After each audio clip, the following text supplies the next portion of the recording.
खुलुमबाय आं जनालि बर' नोंथांमोनखौ गिबियावनो आंनि चेनेलाव बरायनानै लाग्रोनाय जाबाय। लोगोसे गोजोन फुंबिलिनि बयनिसिमबो गाहाम हामलायनायखौ जासिहरनाय थाबाय। दिनै 2023 मायथाइनि 20 अक्ट'बर नोंथांमोननि थाखाय आं गोदान खौरां लानानै फैबावलायबाय। मिजिंथियो अननानै खौरांखौ जोबजासे नायलांगोन होनना। बिदिब्ला खौरांखौ जागायदिनि। गिबि खौराङाव दङ हस्टेलनिफ्राय सासे फरायसुलिया गोमाना दं। बिश्वनाथ जिल्लानि गफुर हालाम सिंनि नारेंगुरी गामिनि प्रदीप कुमार ब्रह्म आरो सैथसि ब्रह्मनि फिसाजो सनिया ब्रह्मआ थांनाय 17 अक्ट'बर मंगलबार खालिनिफ्रायनो गोमानानै दङ। मिथिना मोननाय बायदिब्ला गियान भारती सेनियर फरायसालिनि हस्टेलाव थानानै फासियाराव फरायोमोन सनिया ब्रह्मआ। थांनाय मंगलबार 17 अक्ट'बर खालि हस्टेलनिफ्राय पारमिसन लाना न'आव थांनो होनना ओंखारलांदोंमोन सनिया ब्रह्मआ। नाथाय हस्टेलनिफ्राय ओंखारबोनाया 2 सान जालांब्लाबो न'आव सफैयाखै सनियाया। बिमाया फोरमायनाय बायदिब्ला हिन्जावसाया उदै सादों होननानै फरायसालियावबो थाङाखैमोन आरो जायनाखि बिहा सासे मोजां मोननायबो दङ। नाथाय सनियाया मोजां मोननायजोंबो थाङाखै। फोरोंगिरिफोरा सनियाखौ बिबथैखौ लांफैदों होनना बुंनाय जादों। नाथाय बिबथैया बे जाथायनि बागै जेबोखौनो मिथिया। सनियायाबो न'आव थांगोन होनना खबर हराखै होनना बुंथिदों बिमाया। सनियाया हस्टेलनिफ्राय न'आव फोरोंगिरिफोरा थांनाय खोथाखौबो बेलासिनि 5:29 टाइमावसो न'खराव खौरां हरनाय जादोंमोन। नाथाय सनिया ब्रह्मआ न'खरनि मानसिया लांनो फैदों होनना बेलासिनि 2:30 हस्टेलनिफ्राय न' फारसे थांनो होनना पारमिसन लाना ओंखारलांदोंमोन। ओइदिनखालिनिफ्रायनो दिनैसिम गोमाना दं सनिया ब्रह्मआ। बिमा बिफानो खौरां हरालासिनो फिसाजोखौ न'आव हंगार हरनायनि थाखाय कलेजनि प्रिन्सिपाल हस्टेल वार्डेनफोरनि सायाव गोख्रों अजद दैखांदों सनियानि बिमा बिफाया। आरो फिसाजोआ न'आव थांदोंब्लाबो न'सिम सौहैयाखै। बेखौ लानानै आरो हस्टेलाव फिसाजोखौ लाखिनाय समाव सुबिदा असुबिदायाव लांफैनो थाखाय 3 न'खरनि सुबुंनि साइन लानाय जादोंमोन। सेथियाव बिफानि साइन, नैथियाव बिमानि साइन आरो थामथियाव बिबथैनि साइन। बिसोर 3ल' हस्टेलनिफ्राय सनिया ब्रह्मखौ लांफैनो हानायनि पारमिसन दंमोन।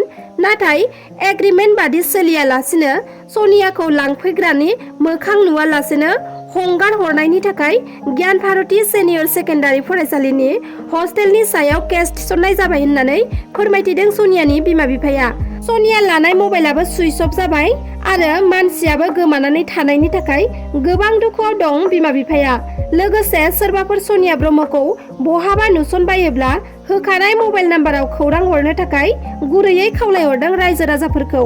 आथिखालाव आधार कार्डजों गोदानै स्किम सोलिगासिनो थानाय बेंक एकाउन्ट आरो आधार कार्डजों लिंक खालामनायाव नोंथांनि फिंगारप्रिन्ट थायो। बेखौ नोंथांमोना लक खालामनानै लानाया मोजां।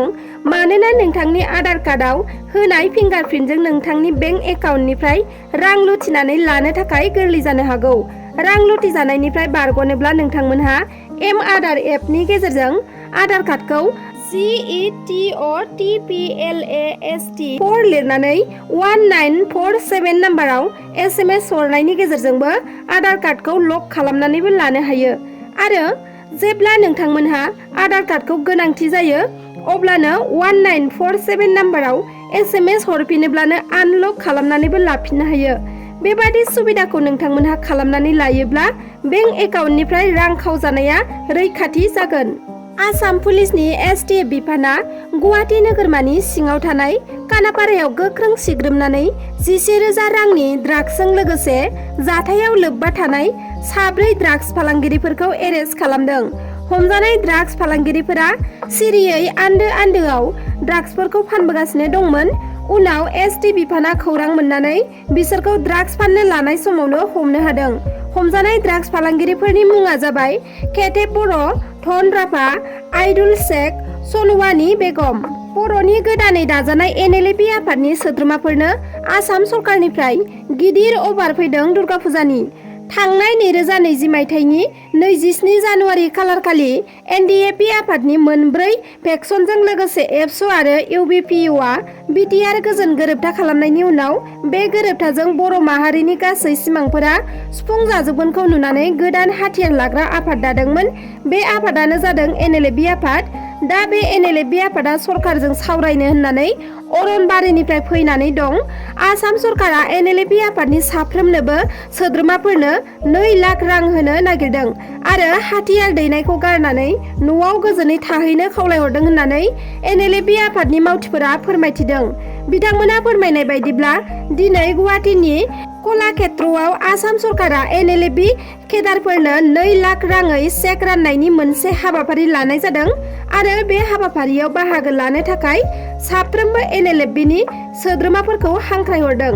नाथाय फारिलाइयाव मुं दिखांजानाय NLFBनि माखासे मावथिफोरा बे अफारखौ आजावनानै लानो गोसो गैया, मानोना आसाम सरकारा जेब्लासिम आफादनि जेंनाफोरखौ बोस्रांनानै होआ आरो जोबथेसालियाव थानाय बिथां रन्जन दैमारिजों लोगोसे गासैखौबो हगारनानै होआ, अब्लासिम सोरखारनि बेफोरबादि थांखिखौ आजावनानै लाया होननानै गोख्रोङै फोरमायथिदों बिथांमोनहा। खुनुरुखुमै जिउ रैखा मोननो हादों आसामनि केबिनेट मन्त्रि जयन्त मल्ल बरुवा बिथाङा। जयन्त मल्ल बरुवानि हेलिकप्टारा अख्रां सायावनो इन्जिन गाज्रि जादोंमोन। मिथिनो हानाय बादिब्ला मन्त्रि जयन्त मल्ल बरुवाया मानकासारनिफ्राय हेलिकप्टारजों फैबाय थानाय समावनो अख्रां सायाव इन्जिना जेंना नुजाथियो। जाउनाव बरजार उरां गाथोनाव इमार्जेन्सि लेन्डिं खालामनो गोनां जायो। मानकासारनिफ्राय थोंजोङै हेलिकप्टारजों गुवाहाटी कानापारायाव थांनो लादोंमोन बिथाङा। नाथाय अख्रां सायावनो हेलिकप्टारनि इन्जिना गाज्रि जाना होनायनि जाहोनाव हरखाब बाख्लायनांगौ जादों। मिथिना मोननाय बायदिब्ला मानकासाराव अरुणोदयनि कार्ड राननानै फैफिननाय समावनो बे जाथाया जानो मोन्दों। मख'नो गोनांदि इमार्जेन्सि लेन्डिं खालामनो गोनां जानायाव माखासे बिरखंफोरनि थाखाय जेंना नुजाथिदों। ट्रेक अफनि थाखाय थियारि जानाय बिरखंफोरनि सम एबा टाइमखौ सोलाय सोल' खालामनो गोनां जादों। बिनि अनगायैबो माखासे बिरखंफोरा अख्रां सायावनो बिरनानै थानो गोनां जादों। इन्जिन गाज्रि जादोंब्लाबो खुनुरुखुमै लेन्डिं खालामनानै गावनि जिउखौ खैफोदनिफ्राय रैखा मोननो हायो जयन्त मल्ल बरुवा बिथाङा। 10 सान बारलांनायनि उनाव हामास टिउरियाफोरा गिखांनाय फैदों इजराइल रौनियानि गोहोखौ नुनानै। सोलिफु दाननि थांनाय 7 अक्ट'बरखालि हामास टिउरियाफोरा इजराइलनि सा 150 सुबुंखौ लांखारनायफोरखौ हगारफिननो राजि जाबाय हामासआ। नाथाय इजराइलनि आर्मि एबा IDFआ गाजायाव गाग्लोबनाय एबा बम ब्लास्ट खालामनायफोरखौ बन्द' खालामनांगोन होनना बुंदों। बुधबारखालि मोनसे भिडिअ'नि गेजेरजों हामासनि सासे सुबुङा फोरमायथिदों। मख'नो गोनांदि हामास टिउरियाफोरनि गोरोन्थिनि थाखायनो पेलेस्टाइननि गाजा नोगोरा थेर-बेथेर जालांबाय आरो आथिखालाव जोबस्रांनायनि लामायाव सफैबाय। बेनिखायनो पेलेस्टाइननि सुबुंफोरा हामासनि सायावनो नाराज जादों आरो गासैबो सुबुंफोरखौ हगारोब्ला बेफोर दावहाफोरखौ आरो बम ब्लास्ट खालामनायफोरखौ दोनथ'नायनिबो खावलायहरदों बिथांमोनहा।